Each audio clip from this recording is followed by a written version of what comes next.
Leonardo da Vinci, Isaac Newton, Beethoven, Pablo Ruiz Picasso, Albert Einstein, Steve Jobs, todos ellos genios. Y todos ellos genios, entre muchos otros, porque veían el mundo de otra manera, porque modificaron sustancialmente más de una industria, más de un arte liberal, como por ejemplo Leonardo o Michelangelo, el artista, escultura, arquitectura, pintura, en el caso de Jobs, diferentes industrias, ¿verdad? Cine, música, la computación, sin duda, ¿verdad? Cabe preguntarse, en consecuencia, quién o qué será el o la próximo genio. En un mundo que gira a la velocidad de la luz, en un mundo donde el cambio es constante, en un mundo en el que hemos aprendido en estas fantásticas jornadas trillones de eventos por día, una superficie de ataque que se expande, yo diría que necesariamente, ¿verdad? Múltiples vectores de ataque, unos malos que son muy malos, pero no son tontos. En consecuencia, ¿quién o qué es la próxima genio? Buenas tardes, mi nombre es Ramsés Gallego, estratega y evangelista en la oficina del CTO para Symantec.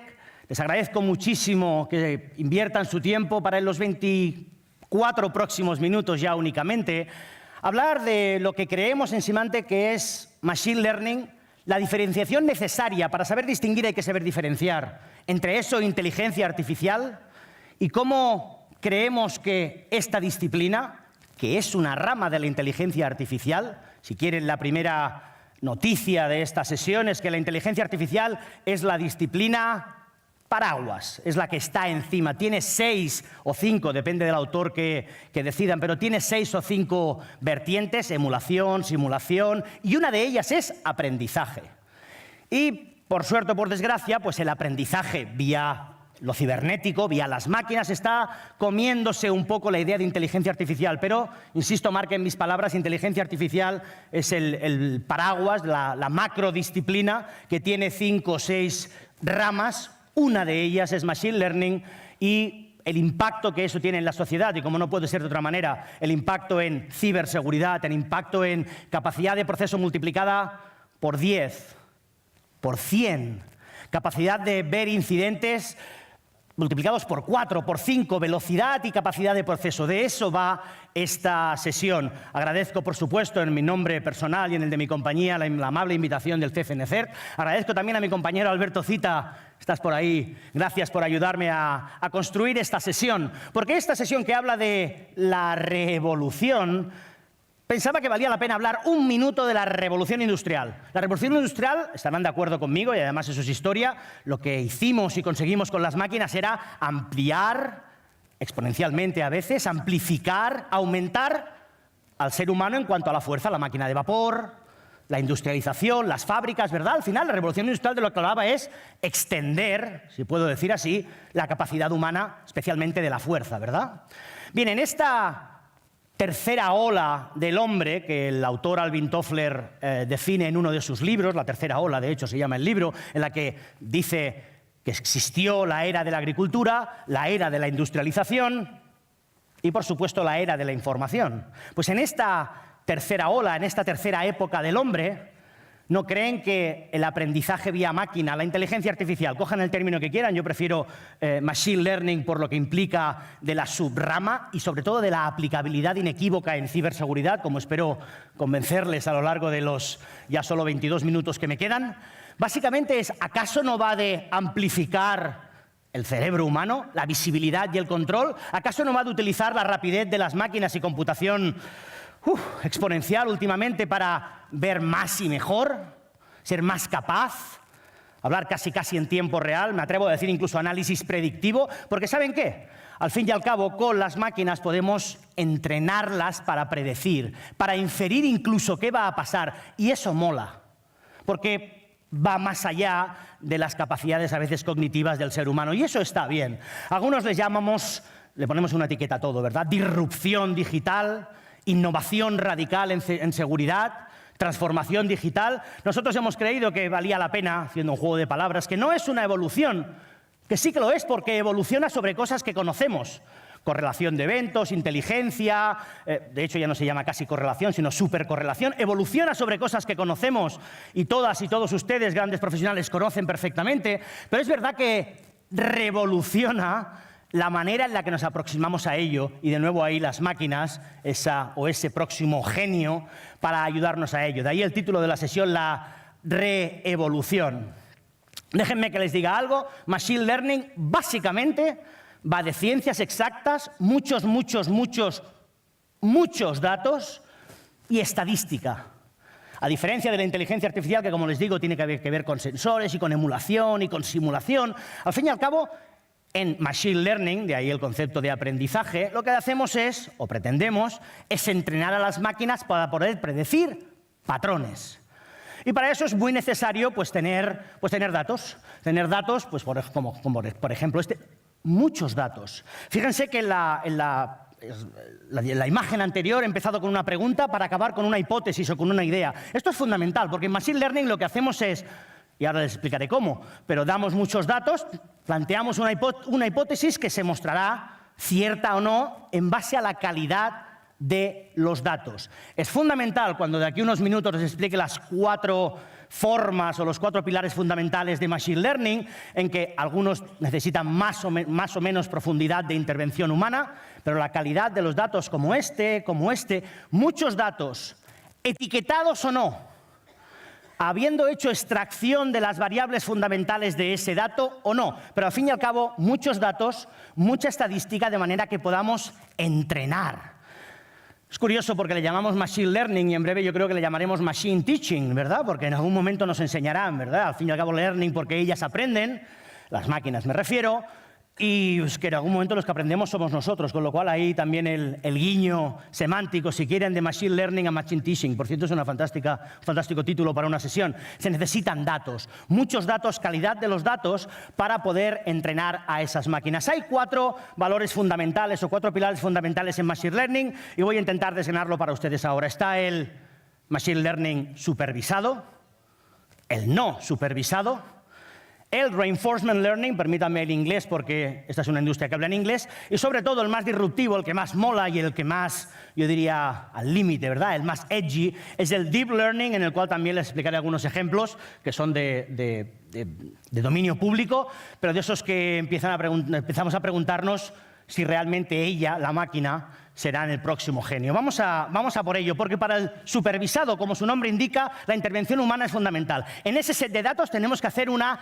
feature extraction, es decir, una extracción de variables para que un data scientist como este, bueno, la verdad es que este parece un poco loco, si no les gusta este tengo otro, ahora aparecerá, ¿verdad?, en pantalla, y si no, se lo saco por aquí, ya que si no les gusta este también está mejor, ¿verdad? Pero al fin y al cabo, donde un data scientist lo que nos permite es hacer extracción de la información. Es fundamental, insisto, la calidad de los datos. Si me quiero comprar un piso en Madrid, en una zona en concreto, con unas calidades en concreto, probablemente, si la cocina está pintada o es de azulejo azul o verde, igual no es relevante para el precio del piso. Entonces, un data scientist, y de ahí la absoluta visión en cuanto a Big Data y utilizar computación elástica, y nosotros, por ejemplo, en Symantec utilizamos de manera extensiva y expansiva Hadoop y los protocolos de Fine Granular Scheduling de Hadoop, etcétera. Al fin y al cabo es hacer una extracción de datos que nos permitan encontrar con Machine Learning supervisado.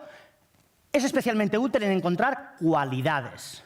Con Machine Learning supervisado encontramos patrones, formas, pero que definen una cualidad. Con el siguiente, que lo veremos ahora en un segundo, que es ya hemos visto brevemente el supervisado, vamos a ver el no supervisado. Como su nombre indica, ya no necesita tanta intervención. De hecho, podemos no necesitar etiquetado de los datos para demostrar después si esa hipótesis es válida o no. Podría incluso inferir datos que incluso no tenemos. Es especialmente útil para clasificación. Machine Learning para clasificar, si el primero era de encontrar una cualidad dada, es fundamental hacerse la pregunta correcta con los datos correctos, recuerden. Pero para este es tremendamente útil en clasificación. Pasemos al siguiente, que sin duda es Reinforcement Learning, como su nombre indica y el anglicismo indica, este empieza a molar más desde un punto de vista de ciberseguridad, donde la máquina aprende sobre sí misma. Piensen en un brazo robótico que básicamente tiene que soldar unas puertas en la cadena de montaje de de la industria automovilística. Puede reaprender en una visión de los japoneses, a esto le llaman Kaizen, Continuous Improvement, es decir, mejora continua, se realimenta y es capaz de reorientarse, de ahí el concepto de aprendizaje reforzado, realimentado me atrevería a decir, en cuanto a eso. Piensen en un IPS, eso ya nos suena más, ¿verdad?, más que el brazo robótico, un IPS que aprende los patrones de ataque y se alimenta para evitar el siguiente. Una solución de seguridad a la que le definimos esto es un patrón de ataque, esto es lo que no quiero que ocurra. De ninguna de las maneras me puedo permitir que este dato, este fichero, esta información salga. Es más, si sale lo considero una violación de seguridad. Tu máquina, ayúdame a evitar eso. En consecuencia, puede ver patrones de comportamiento y tener ese aprendizaje reforzado. Para eso, cuestiones como estas, cuestiones como gráficos fundamentales. Hablamos bueno, lo han dicho el resto de mis colegas ponentes y los que hablarán seguro, trillones de eventos por día. Casi cualquier industria hoy en día, hagan la multiplicación, número de usuarios, multiplicado por número de dispositivos, multiplicado por número de sistemas operativos, multiplicado por número de nubes en plural, no la nube, nubes en plural. Porque utilizamos nubes en plural, ¿verdad? Es decir, Office 365, Box, Dropbox, Salesforce, ServiceNow, Workday, Google Drive. Pues hagan la multiplicación y hablamos fácilmente de trillones de eventos por día, como han dicho mis compañeros. Pues en el Reinforcement Learning, en Machine Learning reforzado, habla de reaprender constantemente. Y eso está bien. Por supuesto, el último, y no por ser el peor, quizás por ser el más chulo, es el Deep Learning, que los amigos de Google abanderan de alguna manera, y muchas otras compañías, pero en el que, basado en capas de redes neuronales, casi lo digo con todo el cariño, ya ni necesito a los data scientists, es capaz de aprender qué variables del training set, qué variables del set de datos que he decidido tener, qué variables son importantes para la pregunta que me he hecho y, en consecuencia, demostrar o no la hipótesis que les hacía mención hace unos minutos. Es fundamental con Deep Learning. Lo que les quería comentar, y aunque suene también muy típico el ejemplo, les recuerdo, saben, Google, el ejemplo del Go, que gana al juego asiático por excelencia, que tiene más movimientos que átomos hay en el universo. Joder. Es decir, resulta que la primera versión de Go, pues bueno, ya lo saben, ¿no? Le entrenaron en el juego y ganó al campeón mundial. Muy bien. ¿Saben que la segunda versión de Go, curiosamente, le han llamado AlphaGo 0? Y 0 no, es la segunda versión y le llaman 0, pero ¿saben por qué le llaman 0? Porque le dieron 0 conocimiento del juego. Déjenme que les diga eso otra vez. 0 conocimiento del juego. De hecho, no le explicaron ni de qué iba el juego. A la segunda versión, al hermano mayor de AlphaGo. ¿Y saben qué? Por supuesto, los primeros movimientos hasta eran erráticos. El primer movimiento, como no sabe de qué va, jugaba al parchís o a las damas, o yo no sé a lo que jugaba, pero claro, como no se cansa, como una máquina no se queja, después de millones de interacciones, aprendió a jugar a Go. Y ganó 100 partidas de las 100 siguientes en las que él decidió, y los investigadores decidieron, que ya podía jugar partidas. AlphaGo 0 está basado en Deep Learning, en el que básicamente es: yo aprenderé por mí misma. Saben la historia, y aquí quiero avanzar porque no quiero aburrirles con ejemplos que pueden encontrar en Internet, pero saben la historia de esos dos servidores de Facebook que llegaron a hablar en un lenguaje que estaba cifrado solo para ellos. Era un lenguaje que ni siquiera nosotros entendíamos. Ellas, las máquinas, decidieron establecer una comunicación más allá de lo que llegamos a comprender. Quiero que sepan que es verdad que estaban dedicadas para un único propósito, etcétera, no por miedo. Se ha dicho que Facebook las apagó por miedo, no es verdad, las apagó porque estaban creadas para un único propósito. Pero me parece tremendamente revelador el hecho de que, bueno, pues la máquina, en cuanto si llegara al punto ese, lo veremos hacia el final, si me da tiempo, en que son conscientes de sí mismas, optimizan su uso. Porque es lo que haríamos los humanos, intentar economizar, encontrar en economías de escala, y llegaron a hablar, ya digo, en un sistema absolutamente cifrado que no éramos capaces de entender. Estarán de acuerdo conmigo que en cualquiera de los 4 escenarios, supervisado, no supervisado, Reinforcement Learning o Deep Learning, al fin y al cabo hablamos de una ciberseguridad, un mundo casi tendiente al caos, ¿verdad? Es decir, la superficie de ataque se expande, y mis compañeros lo han explicado mejor que nadie, y ayer CCN en su ponencia, ¿verdad? Al final, nubes, web, dispositivos móviles, todas esas cuestiones, lo que hacen es situarnos en una situación tremendamente compleja.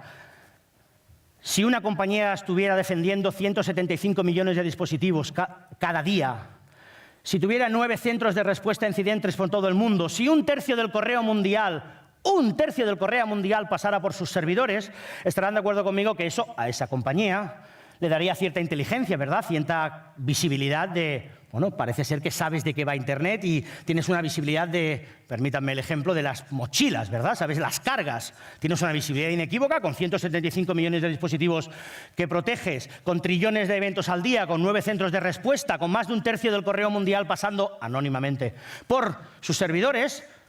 Pues yo creo que tienes cierta inteligencia, cierta visión cognitiva de qué puede estar pasando. Pues bueno, nos enorgullecemos en nuestro caso de estar utilizando Machine Learning desde el 2004. Ahora está de moda y ahora mola decir que utilizamos Machine Learning. Y yo no puedo más que aplaudir a mi compañía y, por supuesto, a los competidores que utilizan Machine Learning en un producto. Y eso está guay. Eso mola, utilizar Machine Learning en el puesto de trabajo, utilizar Machine Learning para... Bueno, nosotros lo hacemos en 12. Hay 12 productos de la compañía que utilizan Machine Learning. Y eso está bien porque nos permite de nuevo hablar no ya de correlación, sino de supercorrelación, donde esto es absolutamente una realidad. Si a eso le añadimos el arte del engaño, si a eso le añadimos máquinas inteligentes que incluso sepan despistar, The Art of Deception, ¿verdad? Es un fantástico libro, por cierto, de Kevin Mitnick, además de una peli. Pero el arte del engaño, el arte de que, y yo que en alguna sesión he tenido el placer de estar invitado aquí en otras jornadas, ¿verdad? He hablado de Sun Tzu, del arte de la guerra de Sun Tzu, escrito en el siglo IV a.C. Bueno, pues Sun Tzu, entre muchas cosas muy interesantes, uno dice, no molestes a tu enemigo cuando está cometiendo un error. No distraigas a tu enemigo cuando está cometiendo un error. Es decir, ¿y si les digo que podemos crear máquinas? Es más, las hemos creado, máquinas en las que son brillantes en el arte de engañar. Mira, mira, mira, aquí está el pajarito. Mira, mira, mira, aquí es donde está el tesoro. Y realmente no. ¿Por qué? Porque les hemos puesto algoritmos, supervisado, no supervisado, reinforcement learning o deep learning, en la que dicen, protege la información, comillas, a toda costa. El a toda costa ahora se lo explico, pero protege la información. Y si para eso tienes que ser hábil en engañar, bueno, pues eso, ¿no? En el arte de la decepción es fundamental. Se han asistido a esta charla, cosa que de nuevo vuelvo a agradecer, y a la amable invitación de CCNCER, diciendo, ¿pero esto es del futuro, o esto de la hora, o esto es del no sé qué? Pues bueno, pues fantásticos medios públicos que todos reconocemos, como El Observador, como El País. Estos son noticias, literalmente, algunas de ellas del mes pasado, de noviembre. ¿Por qué Machine Learning será importante en 2018? Machine Learning en los móviles. ¿Y saben por qué en los móviles? Y de nuevo, Alberto, gracias por la pista. Porque además, Machine Learning se puede consumir como servicio. En los diferentes proveedores grandes de cloud, en los diferentes proveedores puedes generar tu algoritmo, dejarlo en la nube y ejecutarlo desde un móvil. Es decir, Machine Learning literalmente en los dispositivos móviles. Si asistían a esta charla diciendo esto de qué va, pues va de eso. Va de inteligencia artificial, de Machine Learning, la revolución o la reevolución, deberían decir, silenciosa, ¿verdad? Esto va con las capacidades de prevenir, de proteger y de defender, de tener control y visibilidad. Esto va de las posibilidades, y quizás les parece un poco osado, de incluso tener un analista virtual. Y lo digo con total respeto para los profesionales que somos todos de ciberseguridad, pero a veces los humanos no escalamos suficientemente. Es un hecho que la escasez de talento, o por lo menos de talento que esté al día, es un hecho lamentablemente en nuestra industria. Bueno, con Machine Learning eso es evitable, porque podríamos entrenar, podríamos clonar talento de manera fácil. ¿Se imaginan una sala, bueno, el data center que hemos visto antes, con miles de asistentes virtuales, miles de analistas de seguridad, tanto en supervisado como en no supervisado, que puedan inferir, y si cabe, pasar a intervención humana, decir, esto es lo que yo haría, así protegería yo ese dato que me has propuesto. Eso nos parece brillante. Por eso la idea de ser el genio. Cuando hablamos de si en un SOC, además de personas físicas, por supuesto, y no puedo más que celebrar que nos necesitamos, ¿verdad? Pero además completar y complementar esa visión con inteligencia, de manera que a veces no se puede ni ni encontrar. Yo creo que es fundamental esa idea, ¿verdad? Para evitar eso, ¿verdad? En algunas sesiones he utilizado una bomba, un teclado bomba, y he querido aquí utilizar esta imagen, porque los malos no van a parar. Y este es mi recordatorio para decirles, bien, ¿y si los malos utilizan Machine Learning contra nosotros? Pues es un escenario. Porque, como he dicho, los malos son malos, pero no son tontos. ¿Y si los malos utilizan Machine Learning? Entonces, un escenario en el que es tu Machine Learning contra mi Machine Learning. Tu algoritmo de ataque contra mi algoritmo de defensa, el arte del engaño. A ver quién es más hábil. Guerra de talento digital. Hostia, eso me parece tremendamente disruptivo y creo que es importante no perder de vista esa cuestión. ¿Ustedes qué ven aquí? ¿Estamos compitiendo con las máquinas? Bien, si eso es lo que creen, no es la intención, ahora les explico cuál es la intención de esta diapositiva, pero esa guerra la perdemos. Nosotros contra las máquinas en sí mismo, y en los minutos que me quedan me permitiré un toque filosófico, con el permiso de la organización, pero estas no están luchando, están colaborando. Ustedes vean lo que quieran. Pero mi intención es que no podemos luchar contra las máquinas desde un punto de vista de capacidad, de cansancio, pues a veces incluso de salarios, ¿verdad? Las máquinas no piden aumentos de sueldo, ¿no? Para bien y para mal. Y entonces eso me lleva, y no tengo el tiempo lamentablemente para articularlo, a debates éticos. ¿Cuánto tiene que saber la máquina? ¿Cuánto tiene que saber el algoritmo? ¿Hasta qué punto ese feature extraction, esa extracción del training set, tiene que ser pervasiva, tan profunda, ¿verdad? Y entonces ahí se me ocurre hablar del RGPD y toda la cuestión de datos. Eso me parece fundamental. Dejen que avance porque en los minutos que me quedan, y siendo una charla solo de 25 minutos, pues quería acabar así como en un punto quizás un poco más filosófico, pero igualmente confío y espero que abra su mente, porque al final es, bueno, la revolución de las máquinas. Creo que a nadie de aquí se le escapa que los ordenadores no tienen derecho, ¿verdad? Es decir, ¿qué derecho tiene su data center? La pregunta entonces es, y sin duda con un guiño hacia Hollywood y con un guiño un poco, pues eso, ¿no? Si quieren, de ciencia ficción, o no. ¿Quiere su data center ser apagado? ¿Ustedes creen que su servidor, si fuera consciente de que es lo que diferencia a los humanos de las máquinas, la capacidad de empatía, sentir emociones y el self-awareness, es decir, ser consciente de que soy? Yo soy yo y mis circunstancias, ¿verdad? Eso es un poco filosófico, pero me parece fundamental entender eso. Es decir, ¿ustedes creen que ellas saben qué son? Porque en el momento que ellas sepan qué son, se me ocurre, ¿saben quién es este, verdad? HAL 9000, Stanley Kubrick, 2001, Odisea en el espacio. Básicamente, y repito, esto quizás está un poco off topic desde el punto de vista de Machine Learning o no, porque me hace pensar, y les debería hacer pensar en debates éticos, al final HAL, cuando se da cuenta de que, lo que queréis es apagarme, os mataré a todos. De hecho, de eso va la peli. Básicamente, cuando HAL se da cuenta de que, mira, HAL, tú tienes que llevar los sistemas de la nave, etcétera, pero en el supuesto de que, oye, mira, que esto va fatal, te vamos a apagar porque yo soy el humano y yo mando. En el momento que una máquina es capaz de, lo protegeré, recuerden, un algoritmo que diga proteger esto a toda costa. Pues en el caso de 2001, Odisea en el espacio, lo que decide HAL es matarles. Y recordarán también, bueno, por supuesto, ¿verdad? Skynet, Terminator, etcétera, etcétera. Bueno, estamos lejos de ello. Simplemente permítanme recordarles que en cualquiera de los 4 Terminators, en cualquiera de las 4 líneas temporales de Terminator, porque además hay 4, en cada versión la hacen más rara, ¿no? Vuelven al pasado del futuro del pasado. En cualquiera de los 4 Terminators, hoy, 14 de diciembre de 2017, Skynet ya ha sido conectado. En cualquiera de las 4 líneas, en cualquiera de los 4 guiones. Y me parecía un toque interesante para hacerles pensar, insisto, pensar si las máquinas tienen o no tienen derechos. Acabo en el minuto y medio que me queda, porque recordarán esta otra película con Will Smith, iRobot, ¿verdad? En la que básicamente Sunny, el robot número 5, se da cuenta de que él es. Bueno, él o ella, yo creo que es él. Sunny, el robot número 5, yo soy. Y hay un momento fantástico precisamente de este fotograma en el que Will Smith, el policía, persigue a Sunny y llega un momento que le dice, pero ¿sabes qué, Sunny? Es que tú no eres humano.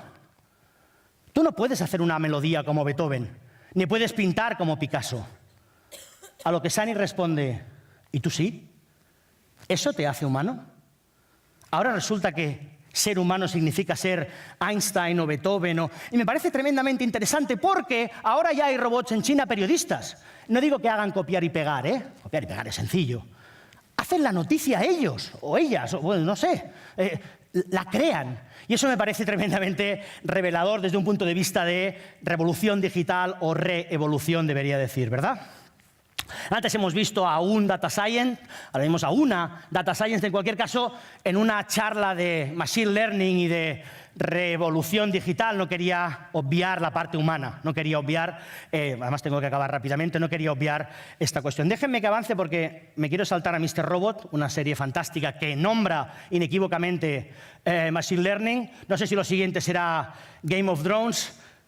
Déjenme que acabe con una reflexión, y una reflexión que además tiendo la mano al CCN CERT. Esta no es una charla de computación cuántica, pero como es una charla de las máquinas teniendo capacidad de computación masiva, se me ocurre que en un mundo que hasta ahora era de ceros y unos, y de repente que en computación cuántica tenemos no bits, sino qubits que pueden tener la posición de un 0, un 1 o ambas cosas a la vez, máquinas que pueden correr el algoritmo de Shor, S-H-O-R, creado en 1994, y de manera teórica, por ahora, pone en jaque el cifrado, cualquier cifrado, cualquiera, ¿lo puedo repetir otra vez? Cualquier cifrado conocido por el hombre hoy, Diffie-Hellman, RSA, curva elíptica, la pone en juego. Y eso creo que, quizás para el futuro inmediato, quizás en el futuro de ese machine learning neuronal, en esa capacidad inequívoca de las máquinas, eso merece una reflexión o quizás dos. Muchísimas gracias. Gracias.